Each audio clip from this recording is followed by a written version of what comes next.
সুপ্রিয় দর্শক, আসসালামু আলাইকুম রহমতুল্লাহ।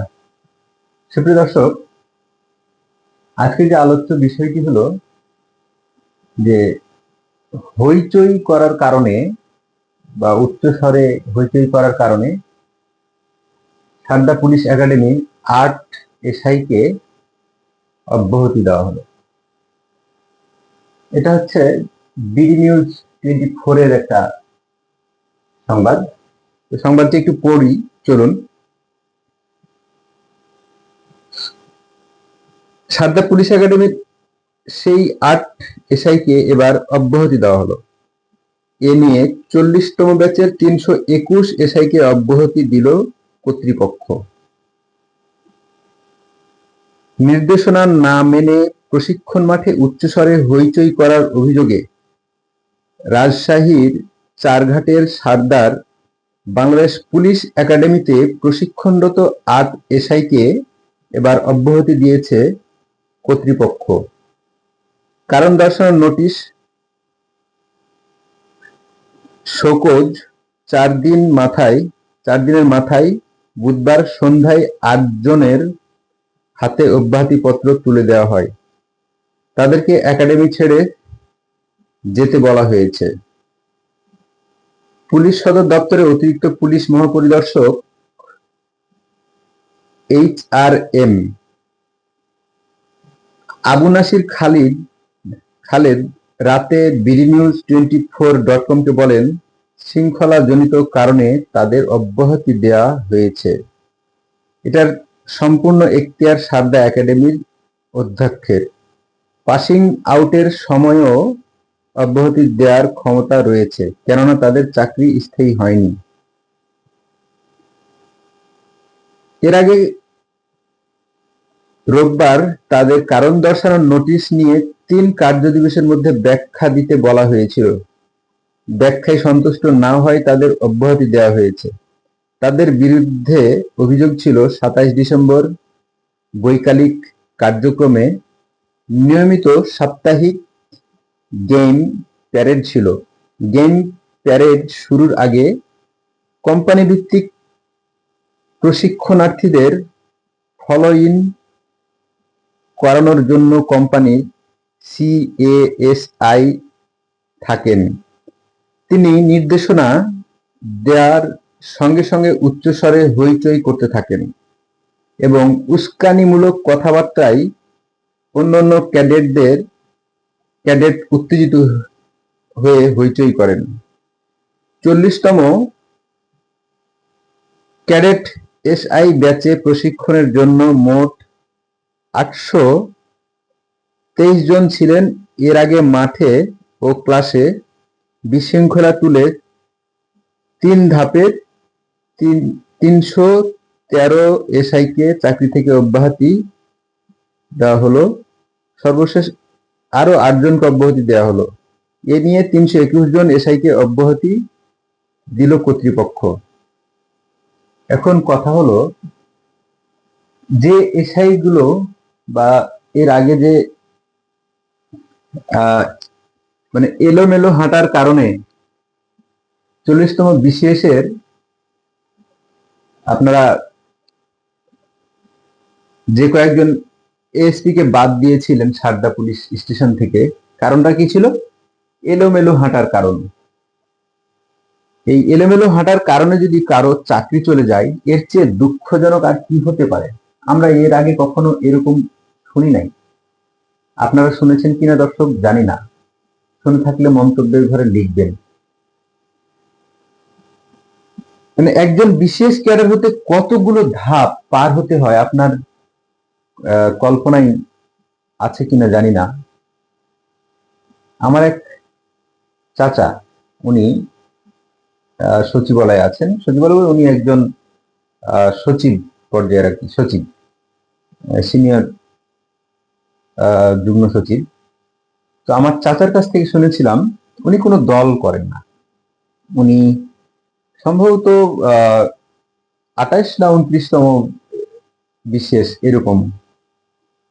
তো যা হোক, যেটা বলছিলাম, আমার ওই চাচার কাছে শুনেছিলাম যে কতগুলো ভেরিফিকেশন, মানে একের পর এক মানে ডিজিএফআই, তারপরে লোকাল থানা, পুলিশ, কত মেডিকেল টেস্ট, কত কিছু, মানে তার ফ্যামিলি ব্যাকগ্রাউন্ড, মানে অনেক কিছু, এত পরীক্ষা নিরীক্ষা করে দেখার পরে নেওয়া হয়েছিল। আর আসলেই আমি তো জানি উনি আমার চাচা, সুতরাং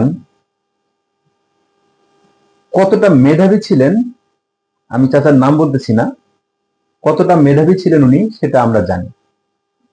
উনি আমার জাস্ট 2 বছরের উনি মাত্র সিনিয়র। তো আমার এই চাচা, আমি যে হাই স্কুল থেকে পড়ালেখা করেছি উনিও সেই হাই স্কুল থেকে পড়ালেখা করেন, এবং উনি যে কলেজ থেকে পড়ালেখা করেছেন আমিও সেই কলেজ থেকেই পড়ালেখা করি। মানে এভাবেই ওনাকে অনুসরণ করে আমাদের চলা হয়েছিল। তো কতটা মেধাবী ছিলেন উনি, মেধা আমাদেরও ছিল। মেধার মূল্যায়ন আসলে কিভাবে করা হয়, আমি খুব ভালো কলেজে এবং ভালো একটা হাই স্কুলে পড়ার সুযোগ হয়েছে বিধায় জানি, এবং পরবর্তীতে ভালো বিশ্ববিদ্যালয়ে। সুতরাং উনি কতটা মেধাবী ছিলেন সেটা আমরা দেখেছি। উনি সংশ্লিষ্ট সেই বোর্ডে তুখোড় একজন ছাত্র, তখন প্লেস করা স্টুডেন্ট। এখন তো জিপিএ 5 এইসব রেজাল্ট, তখন বোর্ড স্ট্যান্ড করা হতো, বোর্ড স্ট্যান্ড এরকম টাইপের মেধাবী উনি প্লেস করা একজন স্টুডেন্ট। তো ওই কাকু চাচু আমাকে বলছিলেন একদিন যে বিসিএস ক্যাডার হতে কতটা, তা এতটা মেধাবী হয়েও কতগুলো ধাপ পার হয়ে, কতগুলো অপেক্ষার পরে একজন বিশেষ ক্যাডার হয়। তো এখন যাদেরকে বাদ দেওয়া হলো তাদের ক্ষেত্র বিষয়টি একই। 40তম বিসিএসটা ছিল কোটামুক্ত একটা বিসিএস। এই 40তম বিসিএস যে কোটামুক্ত বিসিএস ছিল, 26 জনের মধ্যে প্রায় 22 জন যখন বাদ হয়ে যায়, তার মধ্যে যখন 7 জন হিন্দু থাকে, তখন প্রশ্নটা খুব প্রকট হয়ে যায়। তাহলে এর পিছনে যারা ভেরিফিকেশন করলো, যারা অনেকগুলো স্টেপ পার করে আসলো, সেই যে লোকগুলো, পিছনের লোকগুলোকে তাদের চাকরি খাওয়া উচিত না, যদি তাদের কোনো ফল থেকে থাকে। আর এরা কতগুলো চাকরি, কারণ তা তো সবাই মেধাবী, তারা বসেও ছিল না, কতগুলো চাকরি ছেড়ে এসে বিসিএস এর স্বপ্নে তারা বিভোর থেকে তারা বিয়ে করেছে, তারা সংসার করছে। তারা হয়তো বা কোনো গরিব ঘরের এক সন্তান, একজন বিশেষ ক্যাডার হাতে একজন অনেক বড় লোকের ঘরে সে বিয়ে করতে পেরেছে। এই ফ্যামিলিতে কি হবে এখন? এই তার বয়সও প্রায় এখন 32। এই ফ্যামিলিটা কি হবে? তার মাজা কোমর আর শক্ত হয়ে দাঁড়াবে মানে আর কিছু করার জন্য? তো এইভাবে যদি আপনারা মানে কাউকে বাদ দেন, এইভাবে মানে ঠুনকো অজুহাতে, মানে বাঁকা তেড়া হাঁটা, তারপরে হইচই করার জন্য যদি কাউকে বাদ দেন, তাহলে আসলে এর চেয়ে দুঃখজনক আর কিছু হতে পারে না। বৈষম্যটা কি দূর হলো? যে বৈষম্যর জন্য এত বড় একটা গণ অভ্যুত্থান হলো, সেই বৈষম্যটা কি দূর হলো আসলে, নাকি বৈষম্য আরো ঘাড়ে চেপে এসে বসলো? আমরা আসলে কবে একটা বৈষম্য মুক্ত একটা বাংলাদেশ পাবো? আর কতদিন অপেক্ষা করার পরে, আর কতদিন?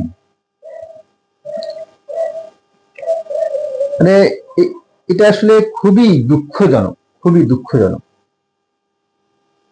মানে একটা সরকার কিভাবে কাজ করে, একটা স্ট্যাটাস শুনেছি যে রাজশাহী বিশ্ববিদ্যালয়ের একজন 2য় বর্ষের একজন বিএনপির